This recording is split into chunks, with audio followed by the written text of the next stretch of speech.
ध्यान से समझिएगा। पहले वाला जो कंसेप्ट है ये एक बार इसको क्लियर कर लें। अपन ने पिछली क्लास में बात की थी इसकी। ये हमारे पास एक बैंक रोड है ना। इस पे डायरेक्टली बहुत सिंपल सिंपल क्वेश्चन आते हैं। मान लीजिए हम फ्रिक्शन को यूज नहीं करना चाहते या फ्रिक्शन अवेलेबल नहीं है, फिर भी आपको सर्कल में घुमाना है व्हीकल को, तो आप क्या करोगे?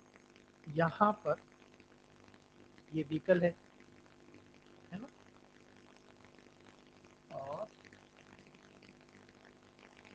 हमें पता है कि एम जी किधर लगेगा? Vertically downward, right. और M B square by R बाहर की तरफ लगेगा ना, M B square by R इस तरफ लगेगा और नॉर्मल इस तरफ जाएगा, राइट। अब हमें क्या करना है कि बहुत बेसिक बात करनी है। एम जी का जो ये कंपोनेंट होता है वो क्या होता है? एम जी कॉस थीटा। और ये क्या होता है? एम जी साइन थीटा ना। M we square by r ये एंगल थीटा क्या है भाई? थीटा से आवाज आ रही है, ये थीटा है तो ये भी क्या है? थीटा। इसका ये कंपोनेंट क्या होगा? M we square by r cos theta ना, राइट। और ये क्या बन जाएगा? M we square by r sine theta, right. हमें क्या करना है? अगर इधर बात करेंगे तो बताइए नॉर्मल की वैल्यू किसके बराबर हो जाएगी? N becomes equal to m ji cos theta plus m we square by r sine theta ना। ये हो गया नॉर्मल। अब बताइए, अगर मैं along the plane force balance करना चाहता हूँ तो शर्त क्या है? यहाँ अगर बात करेंगे तो बताइए m we square by r cos theta must be equal to m g sine theta ना। अब अगर आप यहाँ m से m कैंसिल कर देंगे, बताइए what will be the value of tan theta? Tan theta becomes equal to v square by g r ना। और यहाँ से सेफ स्पीड v की वैल्यू क्या मिल जाएगी? Under root of g r tan theta. ये पहले भी हमारे पास आया है, राइट। अब ध्यान से समझिएगा, हम जिस कंसेप्ट को पिछली क्लास में बात किए थे उसकी हम बात कर रहे हैं कि मान लीजिए यहाँ का कोएफिशिएंट ऑफ फ्रिक्शन म्यू होता, क्या होता? अब जरा मुझे बताइए, अगर स्पीड इतनी है तो m we square by r cos theta m g sine theta से बैलेंस होगा और अलोंग द इंक्लाइन कोण पिक्चर पिक्चर में नहीं समझ में आई बात, ठीक है। तो for this value of speed friction की वैल्यू क्या होगी बताइए? जीरो ना, अलोंग प्लेन या इंक्लाइन प्लेन, है ना। ऐसा होगा नहीं होगा? इंक्लाइन प्लेन के अलोंग फ्रिक्शन पिक्चर में। हाँ। अब जरा इससे ज्यादा स्पीड करूंगा तो क्या होगा? Friction down to the plane आएगा और कम करूंगा तो अप टू द प्लेन आएगा। नहीं समझ में आई बात? तो अब बात करेंगे फोर, इसको अपन वी नोट बोल दिया, वी बोल दिया। For v v one is less या ग्रेटर देन वी, फ्रिक्शन किधर आएगा? अरे मान लीजिए वी वन स्पीड है जो कि वी से ज्यादा है, friction will be will be down to incline ना, down to incline, राइट।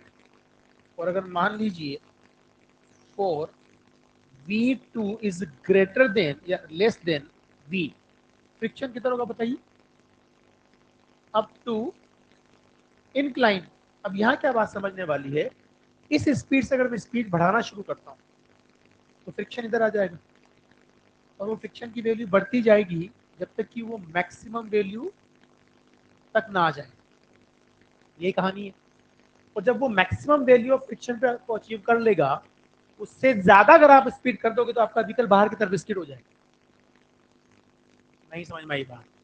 तो समझ में आई बात? अगर हम यहाँ से जो वैल्यू अपने यहाँ कैलकुलेट किए, इस स्पीड से स्पीड बढ़ाना शुरू करते हैं तो क्या होगा? फ्रिक्शन किधर आएगा? इधर। आप स्पीड बढ़ाते जाए फ्रिक्शन की वैल्यू बढ़ती जाएगी। फ्रिक्शन जब म्यू एन को अचीव कर लेगा तब क्या होगा? उससे बाद अगर आप स्पीड बढ़ाओगे तो व्हीकल बाहर स्किड हो जाएगा। अगर मैं स्पीड इससे कम करना शुरू करता हूँ तो फ्रिक्शन किधर आएगा? ऊपर। और फ्रिक्शन ऊपर आएगा और आप स्पीड कम करते गए फिर क्या होगा? एक वैल्यू आएगी जिसपे फ्रिक्शन अपनी मैक्सिमम वैल्यू अचीव कर लेगा, उससे कम स्पीड कर लोगे तो नीचे की तरफ स्किड हो जाएगा। नहीं समझ में आई बात? तो आपका व्हीकल बाहर या अंदर की तरफ स्किड ना हो, इसकी शर्त क्या है कि सब दो अलग अलग स्पीड होंगी, एक मैक्सिमम एक मिनिमम, उसकी बात की जाती है। बात समझ में आ गई? तो जल्दी से बनाओ, यही से बात करेंगे।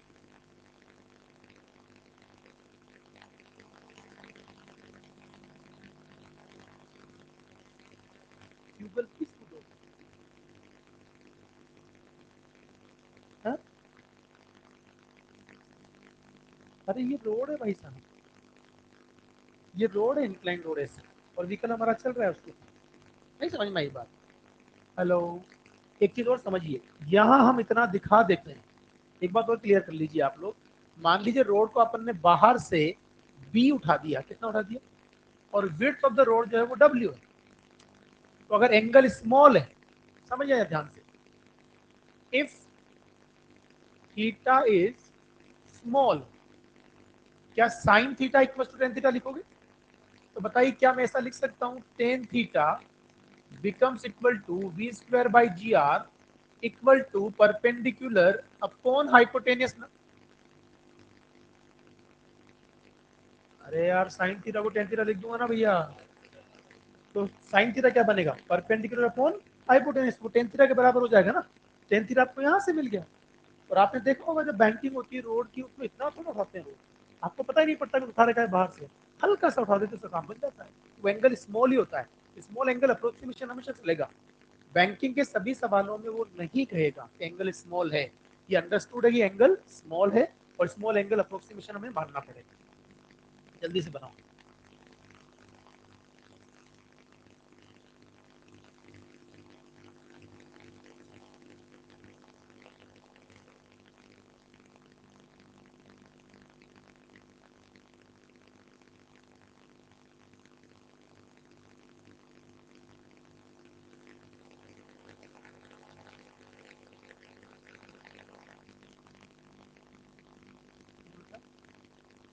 कहाँ पे, कहाँ है? हाँ, बी बाई डब्ल्यू, ये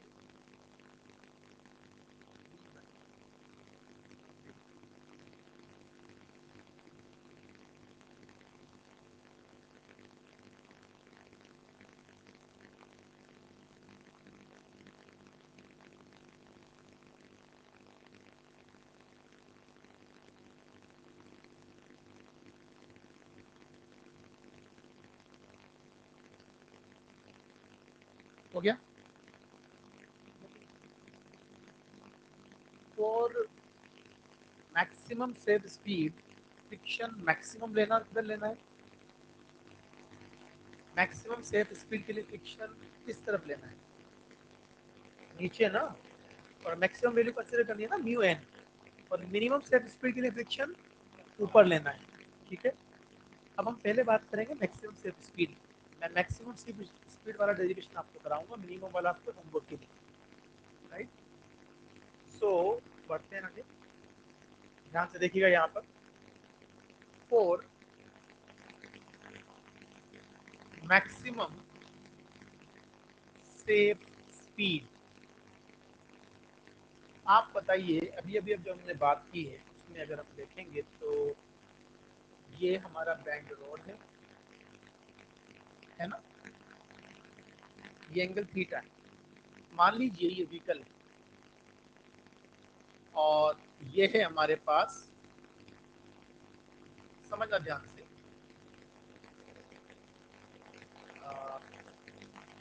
एम जी किधर लगेगा? वर्टिकली डाउनवर्ड ना, और नॉर्मल जाएगा इस तरफ। ठीक, सेंट्रीफ्यूगल इस तरफ आ रहा था, कितना? M we square by r. जब भी हम फ्यूगल की बात कर रहे हैं, व्हीकल के फ्रेम में जाके बात कर रहे हैं। अच्छा बताइए, वी मैक्स की अगर मैं बात कर रहा हूँ तो फ्रिक्शन किधर आएगा? इस तरफ ना। कितना आएगा? एफ की वैल्यू म्यू एन हो चुकी होगी ना। तो भाई आप जरा मुझे बताइए, m we square by r, m g और फ्रिक्शन, और ये नॉर्मल इस तरफ, उस तरफ फोर्स नहीं है ना। हम क्या करने वाले हैं, नॉर्मल का ये कंपोनेंट क्या होगा, एन कॉस थीटा ना, और ये क्या होगा, एन साइन थीटा। फ्रिक्शन का आप बताइए, ये थीटा थी 90 माइनस थीटा है ना, अच्छा बताइए ये थीटा हो जाएगा नहीं हो जाएगा, ये क्या बनेगा, म्यू एन कॉस थीटा, और ये क्या बन जाएगा नीचे की तरफ, म्यू एन साइन थीटा। अब मुझे इक्विलिब्रियम के लिए वर्टिकल और हॉरिजॉन्टल फोर्सेस को बैलेंस कर देना है। क्या एन कॉस थीटा की value mu N sine theta plus m g के बराबर होगी, तो एम जी किसके बराबर आएगा, एन कॉस थीटा माइनस, तो मेरी पहली इक्वेशन बनेगी एन, या एक काम करते हैं अपन को वी लेके आना है ना, पहले वी वाली इक्वेशन बनाते हैं। बताइए इन दोनों की वैल्यू किसके बराबर होगी, N sine theta plus mu N cos theta must be equal to M we square by r ना, और दूसरी एम जी की इक्वेशन क्या बनेगी जल्दी बताइए, एम जी की value N cos theta minus mu N sine theta equal to m g ना, तो N cos theta minus mu N sine theta should be equal to m g ना, दोनों का रेशियो ले लीजिए। आप मुझे बताइए अगर आप रेशियो लेंगे तो क्या होगा, क्या एन कॉमन आके कैंसिल आउट हो जाएगा, बोलो भाई, एम से एम भी रहा ना, तो बताइए v square by g r की वैल्यू किसके बराबर मिली, जल्दी बताइए, sine theta plus mu cos theta whole divided by cos theta minus mu sine theta ना। अच्छा बताइए यहां से v की वैल्यू कितनी आ जाएगी, under root of sine theta plus mu cos theta divided by cos theta minus mu sine theta, bracket close, अंदर क्या लिख देंगे, जी आर ना। ये आपको मैक्सिमम सेफ स्पीड मिल गई। अब एक बात बताइए, क्या इसको मैं cos थीटा से डिवाइड कर दूं दोनों को, तो कोई बुरा मानेगा, तो cos थीटा से डिवाइड करने पे क्या मिल जाएगी, शाबाश जल्दी बताओ, अंडर रूट ऑफ ये क्या मिलेगा, टेन थीटा प्लस म्यू ना, cos theta upon cos theta one हो जाएगा, upon one minus mu tan theta ना, whole multiplied by G into R. आप बताइए पिछली स्लाइड में जब आपने यहाँ कैलकुलेशन की थी तो tan theta equal to v square by g r मिला था ना, तो v equal to g r tan theta मिला था।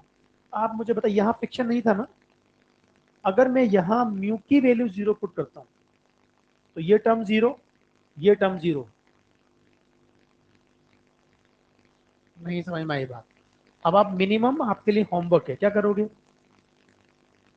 फ्रिक्शन को ऊपर ले लेना है, एक कंपोनेंट इधर आएगा फ्रिक्शन का, एक ऊपर आएगा, नहीं समझ में आई बात, और बैलेंस करके सोल्व करना है। याद रहे, आपको याद रखने का तरीका जो होता है, लोग क्या बताते हैं कि सब साइन बदल देना,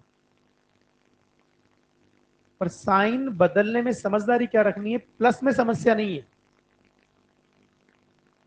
प्लस में समस्या, भाई अगर आप यहां प्लस करोगे, यहां प्लस करोगे, जैसे यहां प्लस है, तो आप म्यू को पहले लिखो या टेन थीटा को पहले लिखो, क्या फर्क चलता है, पर माइनस में फर्क चलता है ना। आप इसको देखो, इसको म्यू प्लस टेन थीटा लिख सकते हो, पर इसको तो ना mu tan theta minus one लिख सकते हो। तो अगर आप सिर्फ साइन बदल रहे हो और आपने मान लो गलत लिख दिया तो गड़बड़ हो जाएगा। अब पहले आप खुद सॉल्व करना और फिर मैं बताऊंगा कल लगाना कि कैसे साइन बदलेंगे, पर मिनिमम की वैल्यू आपके लिए होमवर्क के लिए, ठीक।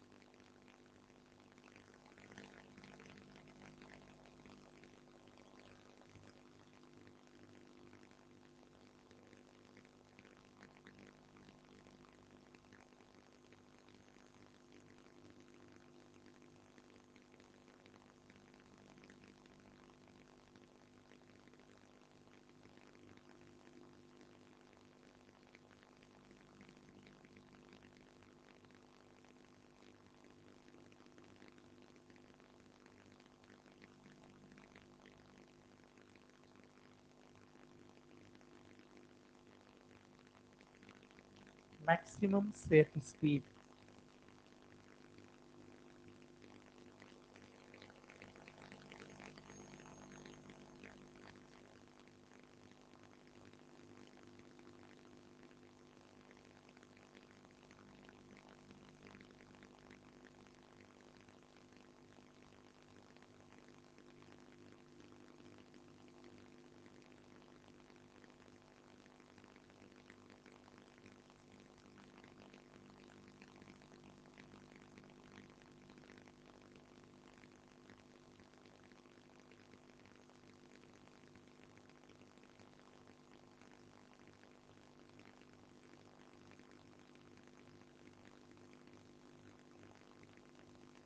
बढ़े।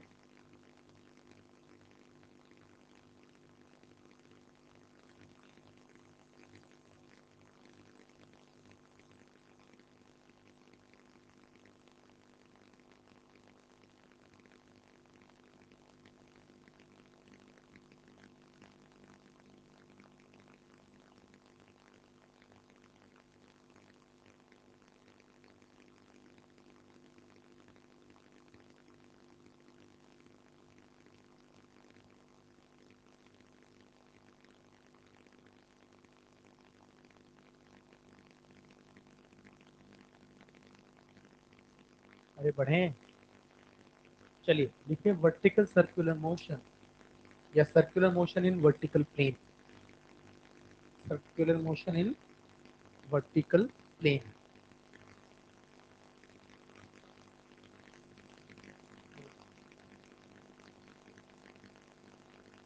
कोई दिक्कत नहीं है, अभी आ जाएगा, कैलकुलेशन लंबी हो जाएगी फिर। ये कह रहा है कि अपन ने तो करके देख लिया ना पिछली क्लास में, फोर्सेस किधर भी बैलेंस करो, आप चाहे इस तरफ फोर्सेस बैलेंस करो या इस तरफ फोर्सेस बैलेंस करो, आंसर एक ही आएगा। नहीं समझ में आई बात? जैसे इससे पहले अपन ने क्या किया था, इधर फोर्सेस को बैलेंस किया था, पर यही केस मैं आपको पिछली क्लास में बता चुका हूँ दोनों तरीके से। क्या इधर फोर्स करके भी निकाल सकते हो, आई बात समझ में? यहाँ पर जो अपन ने पिछला ये वाला केस बात किया है, मेरे हिसाब से नॉर्मल के कंपोनेंट लेकर के सॉल्व करना ज्यादा आसान होता है। क्यों आसान होता है? एन इजीली कैंसिल आउट हो जाता है। नहीं समझ में आई बात? तो आपका ये एक दो स्टेप में आंसर आ जाएगा। अगर आप अलोंग द प्लेन और perpendicular to the plane component लोगे, थोड़ी सी कैलकुलेशन आपकी लंबी हो जाएगी। इतना सा है बस। चलिए बात करते हैं आगे। वर्टिकल साइकिल के अंदर सबसे पहले जो समझने वाली चीज है वो ये है, इसको ध्यान से समझें।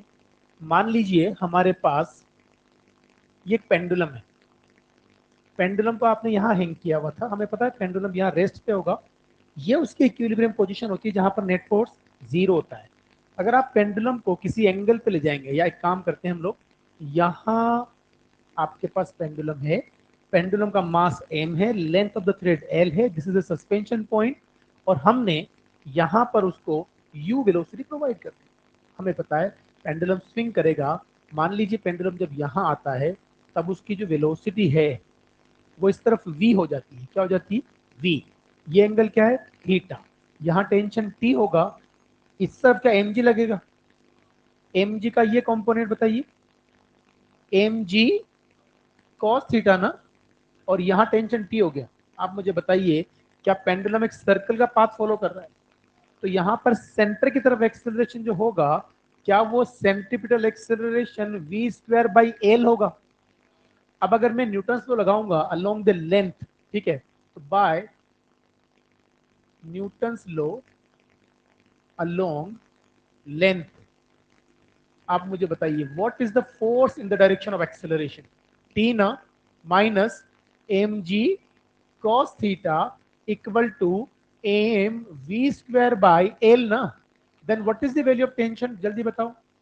M we square by L plus m g cos theta. Agree? ये टेंशन का फॉर्मूला निकला। अभी हम बात करेंगे, इसको तो आपको याद होना ही चाहिए। आपको अलग अलग पॉइंट्स पर अगर आप वर्टिकल साइकिल में टेंशन निकालना चाहते हैं, किसी भी पॉइंट पर, यहाँ यहाँ यहाँ या वर्टिकल कहीं पे भी, आप सिंपल बात कर सकते हैं कि यहाँ अगर आप देखेंगे तो थीटा की वैल्यू पुट कर दें वहां पर, और वहां की वेलोसिटी पुट कर दें, वहां का टेंशन मिल जाएगा। वो भी हम बात करेंगे। दूसरी चीज मुझे एक और बात बताइए जो ज्यादा इंपॉर्टेंट है।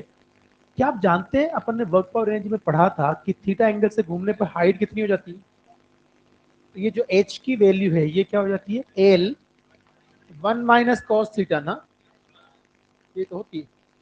आप मुझे बताइए, अगर मैं सिंपल मैकेनिकल एनर्जी कंजर्वेशन लगाऊं, तो ये रेफरेंस लाइन होती ही नहीं होती। यहाँ इनिशियल पोटेंशियल एनर्जी क्या है? जीरो। इनिशियल काइनेटिक एनर्जी, तो हम बात करेंगे, मान लीजिए ये पॉइंट ए है और ये पॉइंट बी है, तो by conservation of mechanical energy between A and B, A और बी के बीच में लगा रहे हैं, जरा बताइए। ए पॉइंट पे एनर्जी लिखिए, zero plus half m u square ना। बी पॉइंट पे लिखिए m g h plus half m we square ना, इसको 2 से मल्टीप्लाई बाई डिवाइड करें और एम बाई 2 को कैंसिल आउट कर दें। जरा बताइए क्या मिला? U square equal to 2gh plus v square ना, तो v की वैल्यू क्या मिली? यू स्क्वायर माइनस 2gh का रूट ना, और h की वैल्यू क्या है? L1 minus, so what is the v? Under root of, जल्दी बताओ, u square minus 2gl 1 minus cos theta, ये मिल गया। अब यहां से बहुत इंटरेस्टिंग चीज हम निकालने जा रहे हैं। कई बार आपको यहां u देगा और आपसे पूछेगा कि बताइए किस एंगल पे जाके वेलोसिटी जीरो होगी। हम कुछ नहीं करेंगे, यहाँ v की वैल्यू जरूर पुट करेंगे, cos थीटा निकाल। तो समझ में आया क्या हुआ? लोअर मोस्ट पॉइंट पे मैंने u वेलोसिटी दी और मुझसे पूछा जाता है at what angle velocity becomes zero. नहीं समझ में आई बात? तो at what angle v becomes equal to zero. जब इसको जीरो करोगे तो उधर क्या मिलेगा? जल्दी बताइए। Zero equal to u square, इस माइनस 2gl को अंदर मल्टीप्लाई करो तो -2gl plus 2gl cos theta ना, मिलेगा ना भाई? जरा बताइए, ये वाले जो दो आर्ग्यूमेंट इसको इस तरफ लेके आओ, क्या बना? 2gl minus you square becomes equal to 2gl cos theta ना। Then what is the value of cos theta? जल्दी बताओ। 2gl minus you square by 2gl, इसको याद रखिएगा, ये बहुत हेल्प करेगा आपको अच्छे से। 2gl minus you square upon 2gl क्या है? cos theta. ये क्या है? एंगल एट विच, अब समझिए, क्या ये टेंशन का फॉर्मूला है? टेंशन के फॉर्मूले में v की वैल्यू पुट करके और आपसे पूछ लूं कि बताइए किस एंगल पे t जीरो होगा, तो जैसे ये कैलकुलेट किया वैसे वो कैलकुलेट करना है। वो आपको सोल्व नहीं करवा रहा, फॉर्मूला याद रखना है। जो v जीरो होने का फॉर्मूला है वो 2gl minus you square upon 2gl है। जो t जीरो होने का फॉर्मूला आएगा वो ये आर्ग्यूमेंट सेम रहेगा, 2gl माइनस यू स्क्वायर, बस यहां 3gl आ जाता है। हेलो, सोल्व कैसे करेंगे? यहां से v की वैल्यू यहां पुट करेंगे और आपसे पूछा क्या है? Angle at which t becomes zero, तो t की वैल्यू जीरो पुट करूंगा और सोल्व कर लूंगा। अब मेरी बात को समझिए, मैं यहां एक बार मेंशन कर देता हूं। पहला, angle at which v becomes zero, cos theta equal to क्या आएगा? बोलो ना यार। 2gl minus you square divided by 2gl। दूसरा, angle at which t becomes zero, cos theta equal to, जल्दी बताइए, 2gl minus you square upon 3gl। मेहरबानी करके सिर्फ एक फॉर्मूला याद रखना है, दोनों याद नहीं करना, वरना after long duration there is a confusion. कहां t जीरो हुआ और कहां v जीरो हुआ था। अगर मैं सिर्फ इतना याद रखता हूं कि यार v जीरो होने का फॉर्मूला क्या है? 2gl minus you square by 2gl, तो मुझे इतना पता है कि दूसरे में नीचे 3gl आता है। नहीं समझ में आई बात? अरे बोलो भाई ये। अब एक सिंपल चीज, ये तो कहानी क्लियर, पहले इसको बार कॉपी करो इसको। ये कैलकुलेशन इंपॉर्टेंट है पूरी की पूरी, इससे बड़ी कोई मैथमेटिक्स नहीं है जो वर्टिकल साइकिल में लगती है, सब कुछ इसी में है। बाकी आपको इसकी जरूरत पड़ेगी नहीं, पर फिर भी आपको ये आना चाहिए। जल्दी कर लो। है जी मैम? कौन सा वाला? हाँ, फिर मैंने क्या कहा था? बस।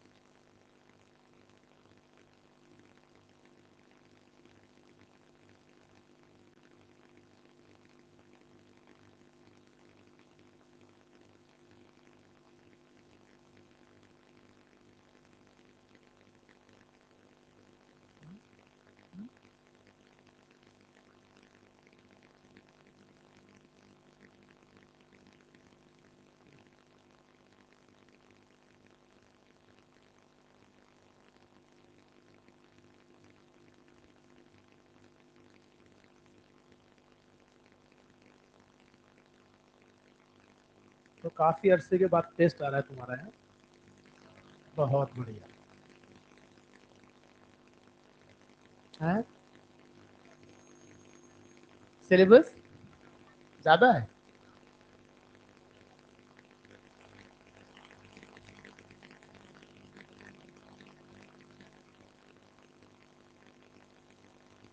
कोई बात नहीं, अच्छी बात है ना। आप नीट के पहले भी तो 10 दिन में पूरा रिवीजन करते थे। एक दिन पहले तो कुछ भी नहीं होता है, खुद को बेवकूफ बना रहे होते हैं। नहीं बना रहे होते। एक दिन पहले अगर आप नीट का पेपर जब होता है, अपने फिजिक्स के रजिस्टर, केमिस्ट्री के रजिस्टर और बायोलॉजी के रजिस्टर एक साथ इकट्ठे कर लो और सबको एक टेबल पर रख के सोचना मुझे एक दिन इसको रिवाइज करना है, तो फिर आप नींद की गोली लेके सो जाओगे। देखो, आज जो करोगे ना यहाँ क्लासरूम के अंदर, वो काम आता है एग्जाम में। आप कितना सिंसियरली चीजों को समझ रहे हो, कितना सिंसियरली ग्रैप कर रहे हो, कितना अच्छे से इंटरकनेक्ट कर पाते हो, वही चीजें काम आएंगी।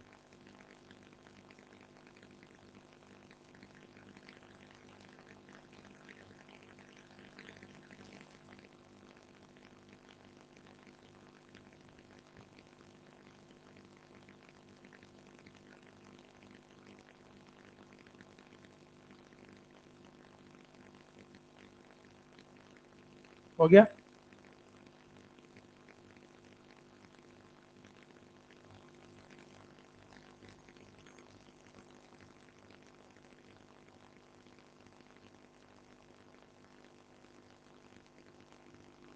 देखो, वर्टिकल साइकिल जब होता है ना, तो अगर टेंशन टॉप मोस्ट पॉइंट से पहले जीरो हो गई, टेंशन टॉप मोस्ट पॉइंट से पहले जीरो हो गई, तो वो पाथ छोड़ के गिर जाएगा।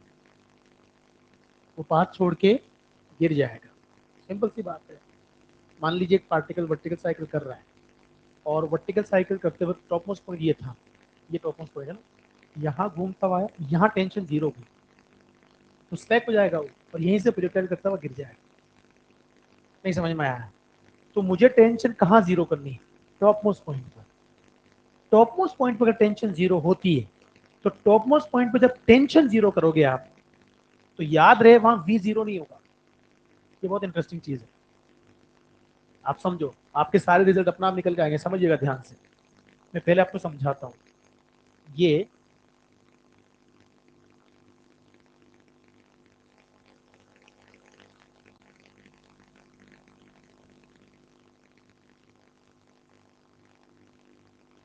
यहाँ हमारे पास पेंडुलम बॉब है, लेंथ एल, ये सेंटर है, ये ओ है। हेलो। यहाँ मैंने यू वेलोसिटी प्रोवाइड की। ये यू डिसाइड करेगा कि ये यहाँ जाके वापस आके ऑसिलेशन शुरू कर देगा, या 90 पे जाके रुक के ऑसिलेशन शुरू करेगा, या 90 को क्रॉस करके गिर जाएगा। अगर आपने 90 से इतनी वेलोसिटी दी कि वो 90 एंगल तक जाता है या 90 से कम जाता है, तो वो ऑसिलेशन मेंटेन रखता है। पर आपने अगर इतनी वेलोसिटी दी कि 90 क्रॉस कर गया, तो प्रोजेक्टाइल करता हुआ गिर जाता है।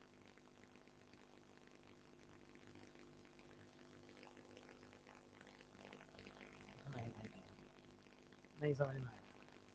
अगर आपने 90 इतनी वेलोसिटी दी कि 90 से पहले रुक गया, तो फिर क्या होगा? ऑसिलेशन करेगा। और अगर 90 तक भी गया तो काम बन जाएगा।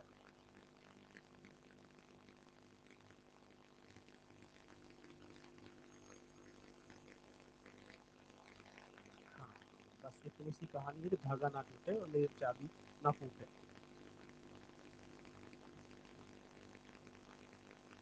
हाँ,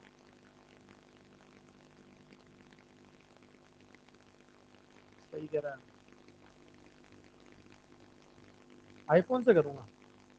एक बार इतना बड़ा हो जाए कि आईफोन खरीद, उसके बाद में फिर आईफोन से करना। अभी तो पापा जी को पैसे डलवा रहे ना वहां से, पापा फोन खराब हो गया, 1500 रुपये डलवा दो। नहीं समझ में आई बात? तो बड़ा आसान होता है ना कहना, पेन दे बेटा मेरे को।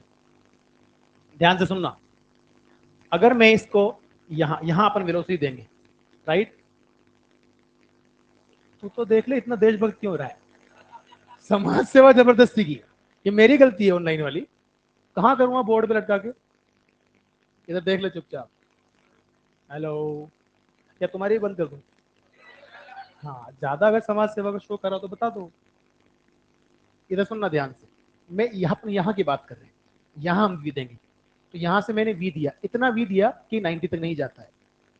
नहीं समझ में आई बात? ये 90 तक नहीं जाता, आपको थोड़ा कम देंगे। हाँ, उधर टकरा रही है, चाबी दे रही है भैया, तुम्हारा कुछ नहीं, ये लो।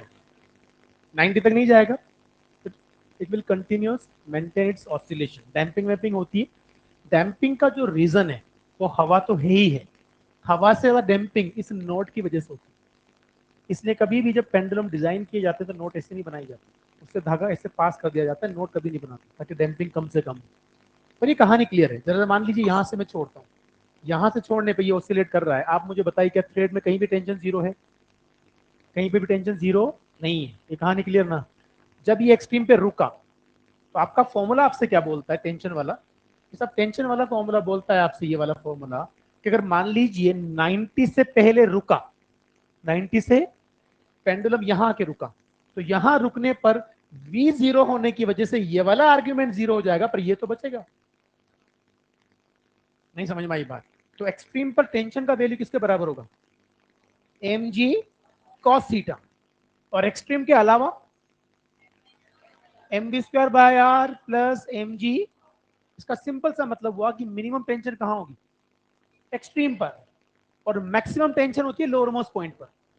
अगर आप लोअर मोस्ट पॉइंट पर आ जाओगे इस पॉइंट पर, तो ए पॉइंट के लिए थीटा की वैल्यू क्या है? जीरो। cos जीरो 1 होता है, तो ये तो mg हो गया। और वहां वेलोसिटी भी मैक्सिमम है, तो मैक्सिमम टेंशन कहां होगा? और मिनिमम। ये कहानी क्लियर? अब एक सिंपल चीज, मेरे पास इतना स्पेस नहीं है कि इसको वर्टिकल में मैं घुमा सकूं, तो हम मैकेनिकल एनर्जी कंजर्वेशन को यूज करेंगे, इफेक्टिव लेंथ को कम करेंगे और एंगल को ज्यादा स्विंग करवाएंगे। एक और चीज समझिएगा आप, तुम्हारे एसएचएम में एक सवाल आएगा। वो सवाल क्या होगा? एक पेंडुलम को आपने यहां से रिलीज किया, समझ में आ गई बात? अगर आप उसको यहां से रिलीज करते हो और यहां से कुछ हाइट पर एक नेल फिक्स कर देते हो, it will oscillate like this. कुछ समझ में आया? नहीं समझ में आया? अरे भैया, तुम इतनी गरीब प्रजाति हो ना, तुम्हें सिर्फ वो दिखा है। कोई चीज नजर आना, उसके पीछे की फिजिक्स दिखना, दो अलग अलग चीजें हैं। फिर से देखना ध्यान से। मैं नेल को यहां फिक्स करता हूं, इसको यहां से छोड़ रहा हूं, it will oscillate like this. आप समझना ध्यान से, जब वो यहां से यहां तक आता है तो इफेक्टिव लेंथ एल है, और यहां आने पे इफेक्टिव लेंथ इतनी बनी है। तो ये दो पेंडुलम्स का कॉम्बिनेशन है। यहां से यहां आकर यहां जब आप उल्टा आएगा, तो आधा ऑसिलेशन ये है और आधा ऑसिलेशन ये वाला है। ये मीन है ना, एक्सट्रीम पे गया और वापस आया, तो दो अलग अलग टाइम पीरियड्स का कॉम्बिनेशन बनेगा। मान लीजिए ये L/4 होता, क्या होता? टाइम पीरियड का फॉर्मूला क्या होता है? 2π√L/। अगर मैं लेंथ इफेक्टिव L/4 कर दूं तो टाइम पीरियड आधा रह जाएगा। नहीं समझ में आई बात? तो आप मुझे बताइए कि मान लीजिए एल लेंथ के पेंडुलम का टाइम पीरियड टी होता, कितना होता? तो यहां से एक्सट्रीम से मीन पाने का टाइम कितना होता है? T/4। अरे गरीबों, ये एक ऑसिलेशन है ना, तो यहां से यहां तक हाफ है और ये हाफ है, तो ये तो 1/4 है ना। तो जब लेंथ एल है तो time period T, length L है तो टाइम पीरियड। नहीं समझ में आई बात? आप मुझे बताइए यहां से यहां तक का टाइम कितना? T/4। और इधर का T'/4, देन T'/4, तो T'/2 तो ये हो गया, और T/2 ये हो गया। T/4 प्लस T/4, तो टोटल टाइम कितना है? T'/2 plus T/2, but T' is itself T/2। नहीं नहीं नहीं नहीं नहीं नहीं, थोड़ी सी है। नहीं नहीं, अगले वाले पेज पे करते हैं। ऐसे समझो ध्यान से, समझते जाना। ये हमारे पास एल लेंथ है,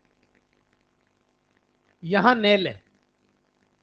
ये देखो, आपने यहां से छोड़ा था ना, ये टाइम कितना, टी बाय, ये कितना, टी डैश बाय 4, ये कितना, तो इंटू 2 ना, और ये कितना, इंटू 2, तो ये कितना, टी बाय, ये कितना, टी डैश बाय, पर इफेक्टिव लेंथ एल बाई 4 होने की वजह से ये टाइम पीरियड आधा हो गया ना, तो ये टी डैश कितना है, तो T by 4 plus T by 2, तो यहां से यहां आने का टाइम कितना है, 3t/4।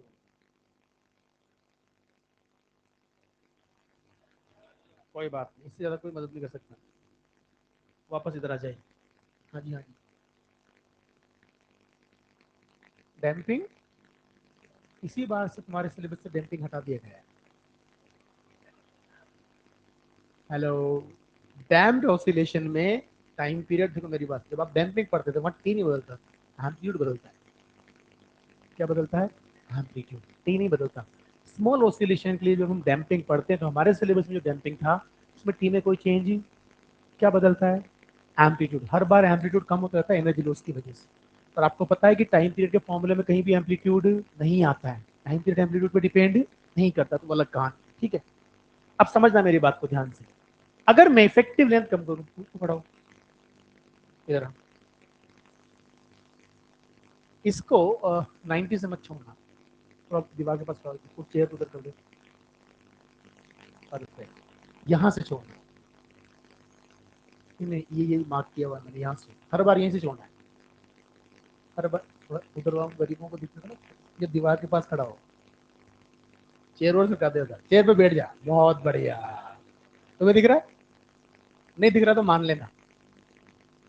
अभी सुनना ध्यान से, वहां से अगर मैं इफेक्टिव लेंथ कम करूं, सुनना मेरी बात को ध्यान से, अगर मैं इसको ऑसिलेट करवाता हूं, क्या करवाता हूं, अभी तुमने देखा था अगर 90 से पहले रुकता है तो एक्सट्रीम पर टेंशन कुछ ना कुछ जरूर बचता है।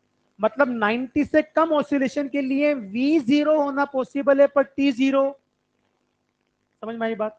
पहली बार अगर कहीं पर साइमल्टेनियसली V और T 0 होगा तो वो 90 है, क्योंकि 90 डिग्री पे अगर रुका, रुका तो mv²/r 0, और cos 90 भी 0 होता है। नहीं समझ में आई बात। हम क्या करेंगे, अगर इसको वहां छोड़ेगा ये, तो इधर ये तो मुसीबत आ रही है ना यार, ये तो ये टकराएगा इधर, तो मुझे, मैं नहीं चाहता उधर जाए, तो मैंने इफेक्टिव लेंथ कम की, और ऑब्जर्व करना किस एंगल पर, छोड़ दे, नहीं गया 90 पे, 90 से थोड़ा कम है, दोबारा छोड़, वहीं से वेरी गुड, शाबाश। अब सुनना, इस बार मैं इफेक्टिव लेंथ थोड़ी और कम करूंगा, अब ये 90 पे जाएगा, और देखना क्या धागा स्लैक होता है, हुआ स्लैक, नहीं हुआ, हुआ, वापस हो। अगर ये 90 को क्रॉस किया, अगर ये, तो 90 को क्रॉस करने के बाद अगर मान लीजिए जैसे ही 90 के ऊपर गया, कॉस थीटा नेगेटिव हो जाता है। टेंशन नेगेटिव होने का मतलब है धागे का स्लैक हो जाना, और धागा स्लैक हुआ और वी बचा तो प्रोजेक्टाइल करता हुआ गिरेगा। मतलब अगर ये 90 वाला एंगल था, इसको क्रॉस कर गया, यहां गया, तो ये ऐसे गिरेगा प्रोजेक्टाइल करता हुआ। कैसे गिरेगा, ध्यान से समझना। चलिए साहब छोड़िए, दोबारा छोड़ दे भाई, कुछ लोग सिर्फ मजा ले रहे थे। हाँ छोड़, ये देखो, नहीं समझ में आई बात। अगर मैं और इफेक्टिव लेंथ कम करता हूं, मे भी पॉसिबल ये मेरी चाबी को हिट करे, वहीं से छोड़ना, नहीं, दोबारा कर, वहीं से छोड़ना। चलिए शाबाश, समझ में आई बात। पर प्रोजेक्टाइल हुआ ना, चाबी से मतलब नहीं है, वो वहां जाकर के ऐसे आया। कुछ समझ में आई बात।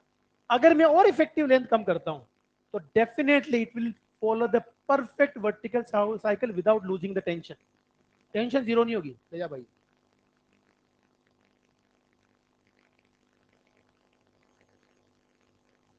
नहीं, वापस, शाबाश, कोई समझ में आया, टेंशन जीरो।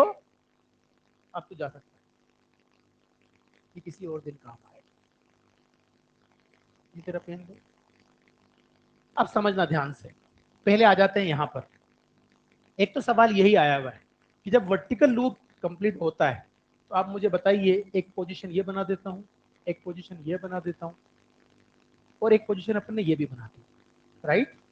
ये पोजीशन ए है, ये पोजीशन बी, ये सी और ये डी, राइट। यहाँ की वेलोसिटी ए ये है, यू ए वी ए बोल देते, ये है वी बी, क्या है ये है वी सी और ये है वी डी। हम कुछ सवालों के जवाब देंगे। बताइए यहाँ पे टेंशन टी ए कितना होगा। टी ए की वैल्यू अगर आपके फॉर्मूले में आप वैल्यू पुट करोगे तो m v A square by L plus m g ना, यहां की तो आप लिख ही चुके हो, m v B square by L plus m ji cos theta. यहां का टेंशन कितना होगा, m v C square by l only, m ji cos 90 zero होगा। यहां का टेंशन बताइए, m v D square by l minus M g. तो बताइए क्या मैक्सिमम टेंशन यहां पर है और मिनिमम टेंशन यहां पर है। एक बार सवाल आया था कि उन्होंने वर्टिकल लूप बना के 4 पॉइंट बना दिए, बताइए धागे के टूटने की टेंडेंसी मैक्सिमम कहां होगी, लोअर मोस्ट पॉइंट पे। वहां नहीं टूटा तो ये कहानी क्लियर। अब कुछ सवालों के जवाब और देना। अगर आपका जो पेंडुलम है यहां से सस्पेंडेड है और ये ऑसिलेट कर रहा है ऐसे ऐसे, ये ग्राउंड था, अगर यहां धागा टूट गया, मान लीजिए ये हाइट एच है, क्या है ये एच हाइट से किसी ऑब्जेक्ट को ऐसे फेंको, प्रोजेक्टाइल करता है। अरे प्रोजेक्टाइल करेगा ना गरीबों, रेंज क्या होगी, horizontal velocity multiplied by time of landing root of 2h by G होगा ना, रूट ऑफ, कुछ समझ में आया।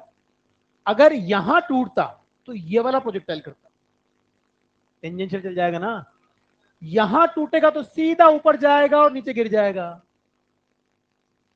तो यहां टूटा तो कौन सा पाथ फॉलो किया, पैराबोला।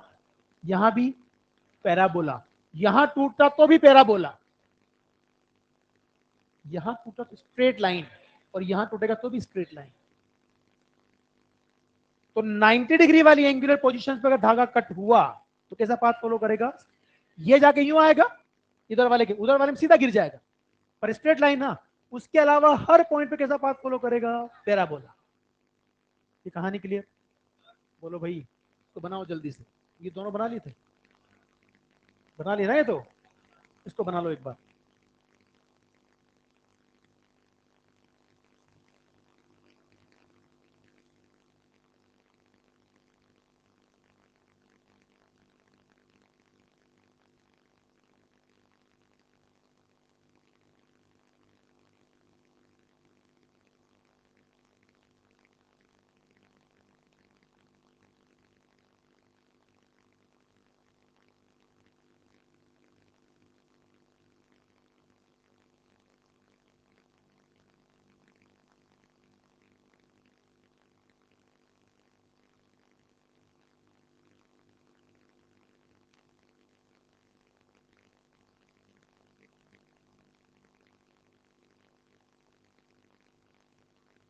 बढ़े,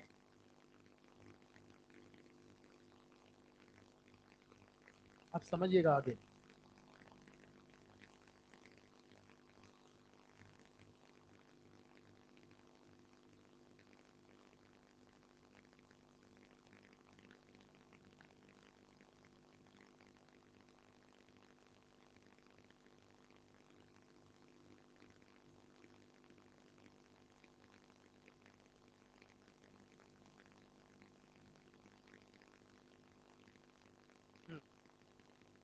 चलिए, आपको अगर याद आ रहा हो तो हमने वर्क पावर में सवाल किया था कि टॉप मोस्ट हेमिस्फीयर के टॉप पे एक ब्लॉक को जस्ट डिस्टर्ब किया तो cos थीटा इक्वल टू 2/3 पे कांटेक्ट लूज करता है ना, परफेक्ट, याद है ना।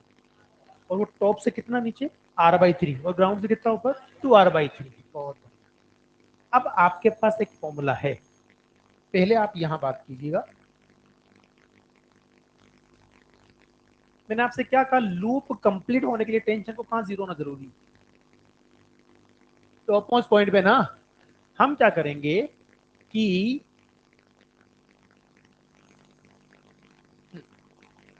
ये हमारे पास एक पेंडुलम बोर्ड है, यहां मैंने u वेलोसिटी दी, u की वैल्यू क्या हो कि ये लूप कंप्लीट कर ले। मैंने आपसे कहा लूप कंप्लीट करने की शर्त यह है कि यहां जाके t क्या हो जाए, 0। अगर यहां t 0 हुआ तो ये एंगल कितना हुआ, 180 डिग्री ना। तो हमारा फॉर्मूला जो t 0 होने का है वो क्या है, cos थीटा। शाबाश, जल्दी बताओ। 2gl minus you square by 3gl ना। cos थीटा की वैल्यू क्या है, -1। 2gl minus you square becomes equal to -3gl ना। इसको इधर लाओ, उसको उधर ले जाओ। 5gl becomes equal to u square, तो u becomes equal to √5gl।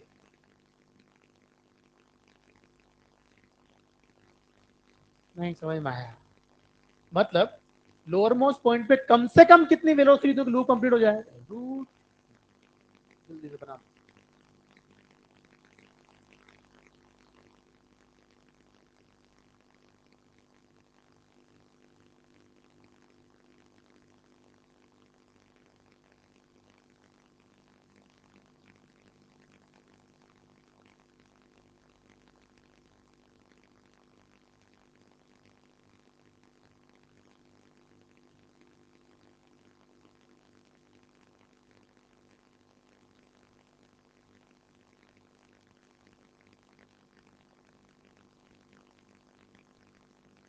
तो ऊपर से कैसे पता लगाते हैं रूट जीरो को?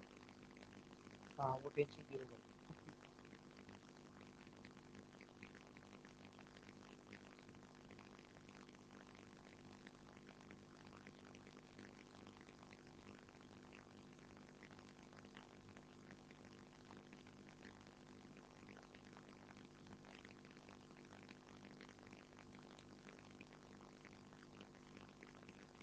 हो गया। कितनी वेलोसिटी लोअर मोस्ट पॉइंट पे प्रोवाइड किया जाए कि वो लूप कंप्लीट कर ले, √5gl। उससे कम प्रोवाइड करूंगा तो पाथ लूज कर देगा। आई बात समझ में? अब यहाँ एक जो स्पेशल केस है √5gl वाला, उसकी अपन एक बार बात कर ही लेते हैं ठीक से। सारा इसका क्रियाक्रम ठीक से कर लो। जैसे मान लीजिए हमारे पास ये वर्टिकल लूप, आपको मैं पहले अच्छे से समझा चुका हूँ कि अलग अलग एंगल्स पर हाइट की वैल्यू क्या होती है। याद आ रहा है कुछ? बोलो भाई।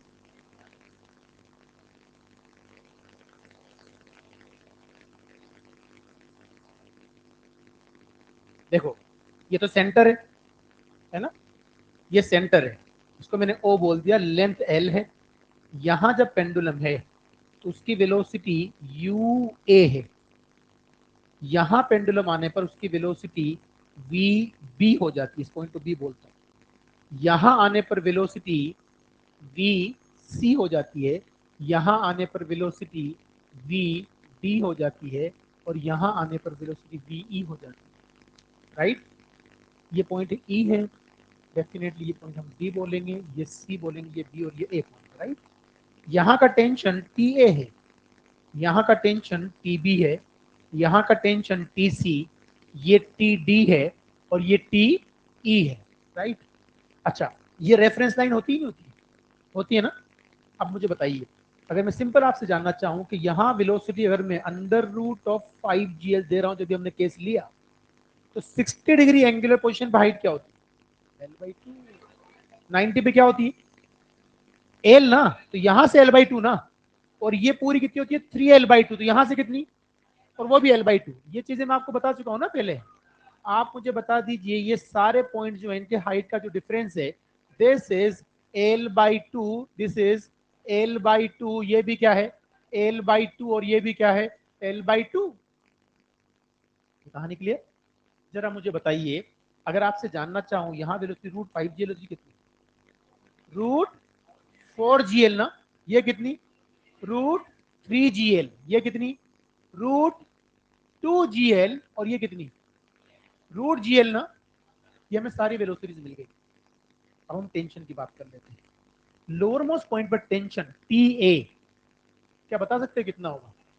एम वी स्क्वायर कितना, 5gl by L plus m g becomes equal to 6mg। आपको कुछ नहीं करना है, यहां रूट में जो भी दे दे उसका एक नंबर बढ़ा देना।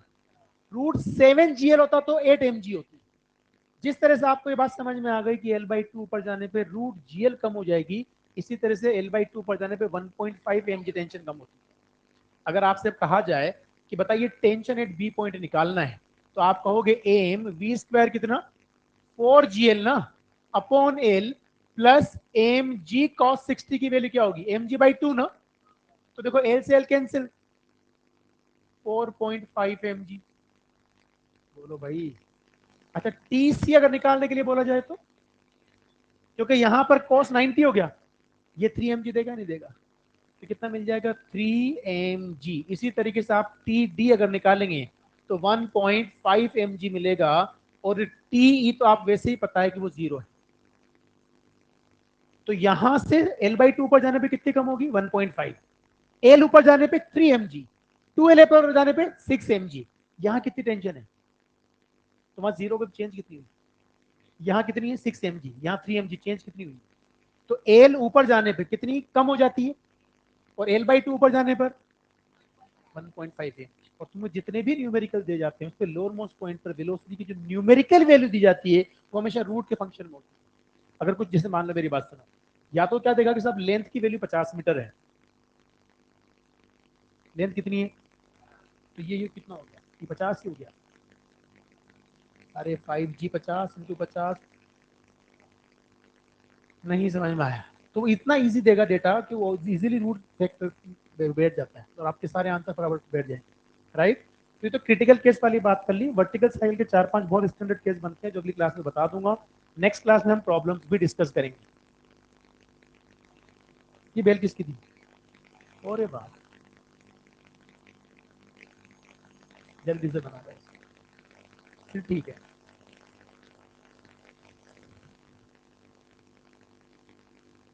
ये कैसे मान लिया तूने।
हाँ जी, हो गया,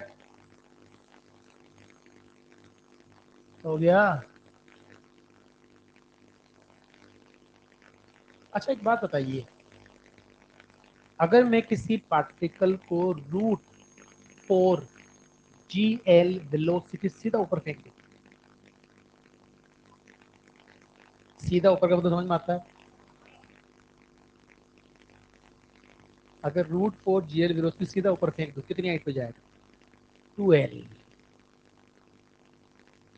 अरे स्टॉपिंग डिस्टेंस यार U²/2G, तो U² कितना हो गया 4GL/2G, 2L बचा है ना। नहीं समझ में आई बात। तो अगर सीधा ऊपर का ऊपर फेंकू इसका सिंपल सा मतलब हुआ, बात को समझिए ध्यान से, बहुत ज्यादा इतने बेहतरीन कंसेप्चुअल क्वेश्चन और अजर्शन रीजन बनते हैं यहाँ पर, क्योंकि ये वर्टिकल साइकिल नहीं है, आप ध्यान से समझो। This is the part of work power energy. Circular motion as a chapter है ही नहीं NCERT.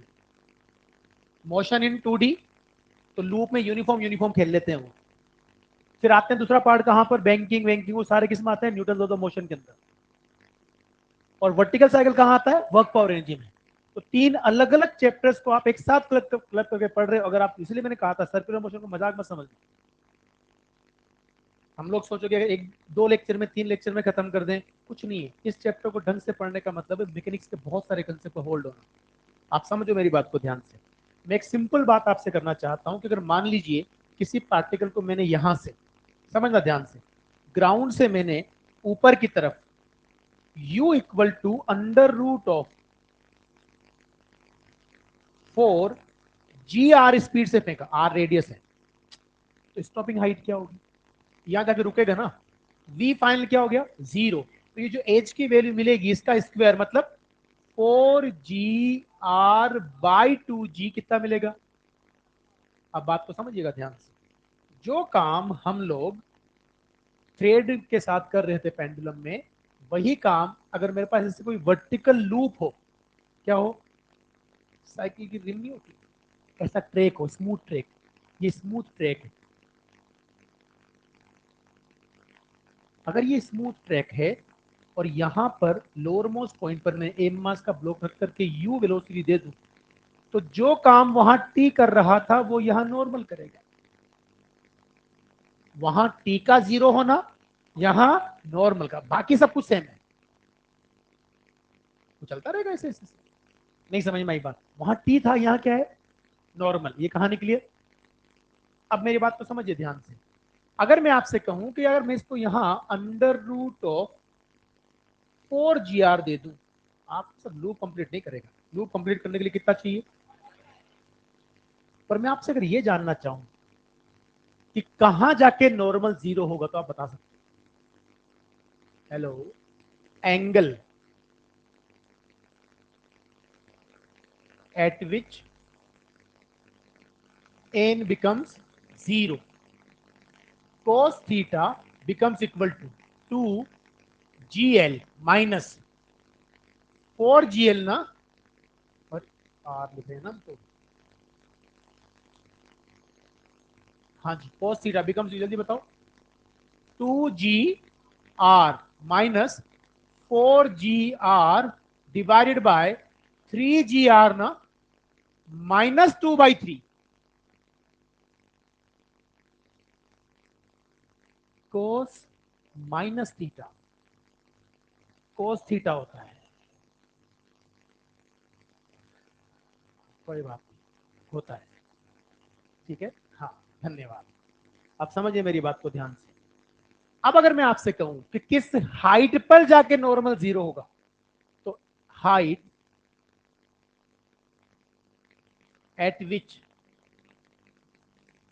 n becomes equal to 0, तो h की वैल्यू क्या पुट करूंगा? r 1 माइनस -2/3 ना, 5r/3। अरे यहां से हाइट ना गरीबों, कोमा में तो नहीं लोग, हाँ ऐसा बता देना अगर हो तो, यही बंद कर दो। ये वो जगह है जहां नॉर्मल क्या हो गया? 0। और ये वो एंगल है जिसको बोलूंगा कोस इनवर्स -2/3। तो ये हाइट कितनी है, तो बता ये कितनी है? r/3।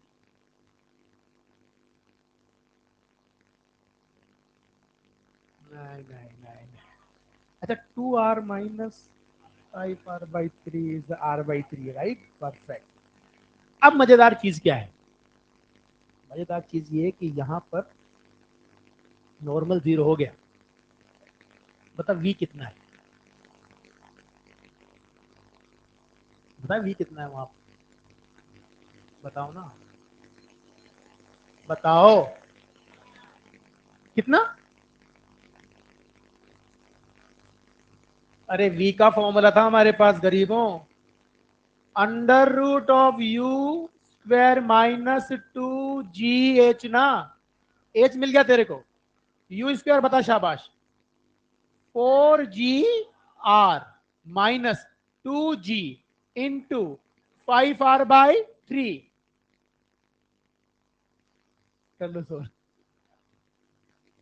अरे सब भाड़ में गया, इतना तो समझ में आता है कि v 0 नहीं हुआ। अगर n 0 हो जाए तो कॉन्टेक्ट लूज हो गया। और v अगर है तो प्रोजेक्टाइल उसका हक है। किसी एंगल पे था वो, तब कॉन्टेक्ट लूज हो जाए और v हो तो प्रोजेक्टाइल करेगा ना, जो कर रहा था यहां पर।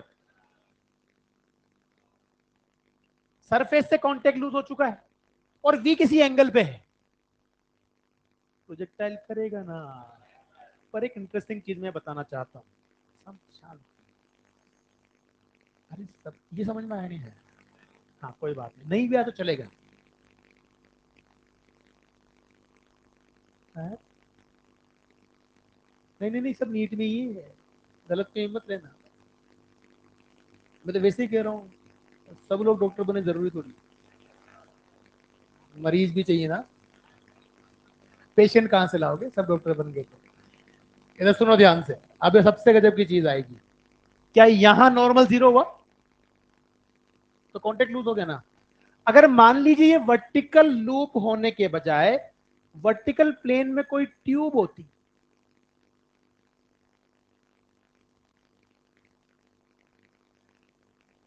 नॉर्मल किसने कहा नॉर्मल जीरो? बाहर वाली से नॉर्मल जीरो हो गया, अब जब गिरने लगेगा तो अंदर वाला नॉर्मल दे देगा और लूप कंप्लीट करेगा। नहीं समझ में आया? नहीं आया, नहीं आया। अरे गिरता ना, अब वी है उसके पास, वी है ना। आपने यहां क्या सीखा कि 4 GR दूंगा तो 2R पे जाके रुकेगा, अगर गिरा नहीं तो अगर ये नीचे वाली सरफेस नहीं तो गिर जाता, लूप कंप्लीट नहीं हुआ। नीचे वाली सरफेस ने क्या किया, अब उसके ऊपर चलाएगी। ये आ गया ना, ये सरफेस है ना, तो गिरना वी था तो यू चलेगा, यू चलेगा, यहां के रुकेगा, पहुंच गया ना ऊपर।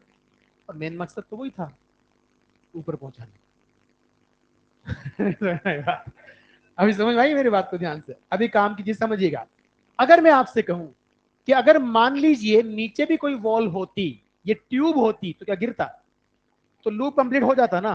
कि साहब आप तो कह रहे हो लूप कंप्लीट करने के बाद तो रुक गया ऊपर जाके, मान लिया रुक गया, एक काम करते हैं, रेडियस थी 40 मीटर, कितनी थी? तो यू कितना है? 40। अगर मैं आपसे कहूँ 40 मीटर पर सेकंड की वेलोसिटी तो क्या होगा, सब टॉप पे जाकर रुक जाए। मैं आपसे कहूँ 40.0000001 दिया, बोले क्या करेगा? बोले लूप कंप्लीट करेगा। तो वो 0.001 से नगण्य है, इट्स नेग्लिजिबल। तो क्रिटिकल केस में यही मानना पड़ेगा √4 GR पे लूप कंप्लीट होगा। अब एक काम करिएगा, जहां गिरने का खतरा है, जैसे धागा बांधा गिर जाता है, वर्टिकल ट्रैक था गिर जाता है, तो लूप कंप्लीट √5 GR से होता है।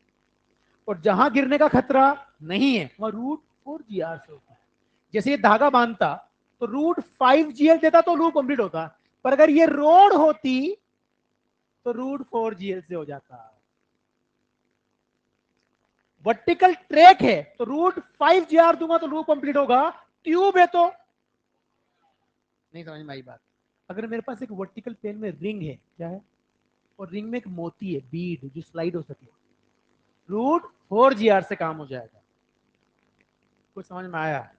तो जहां गिरने का खतरा है वहां, और जहां खतरा वहां रूट। बाकी अगली क्लास में बात करें। धन्यवाद। समस्याएं समाधान भी अगली क्लास में शुरू होंगे।